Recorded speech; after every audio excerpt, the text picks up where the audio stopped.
please help me welcome a colleague who's working every day to make that dream a reality. The gentleman from New Hampshire, the co-chair of the Equality Caucus, Congressman Chris Pappas. Thanks. Well, thank you so much to our whip, the amazing Catherine Clark. I want to thank the other leaders who are with me today. Chair Takano of the Equality Caucus, Senator Merkley, thank you for bringing this bill to the floor once again. And to Speaker Emerita Pelosi, thank you for helping to usher the Equality Act twice through the House of Representatives. We're ultimately going to get this done. It's a matter of when and not if. We are committed to this fight, and so thank you for your persistence. I also want to thank Congresswoman McBride, who is an inspiration to all of us. We are so happy to have her joining our Equality Caucus in Congress. So look, full equality under the law, nothing less and nothing more. That's what the Equality Act is going to deliver. That's what it means to LGBTQ plus Americans who have not enjoyed these protections under the law. And while we know this is an uphill battle for sure, there can be no backing down from this fight.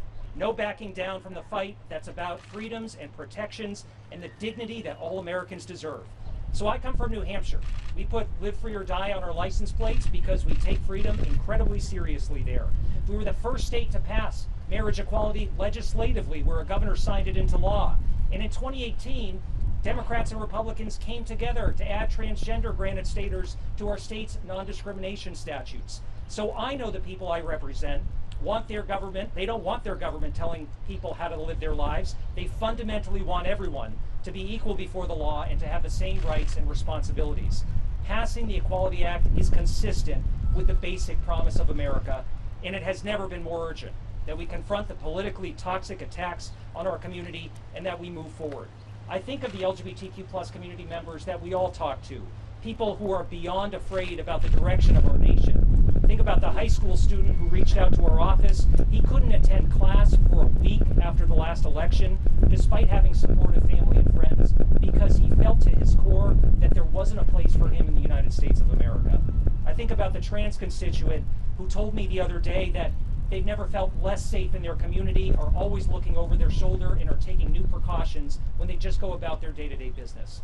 No one should question whether or not they have a future in the United States or can live authentically. No one should feel unsafe in their community.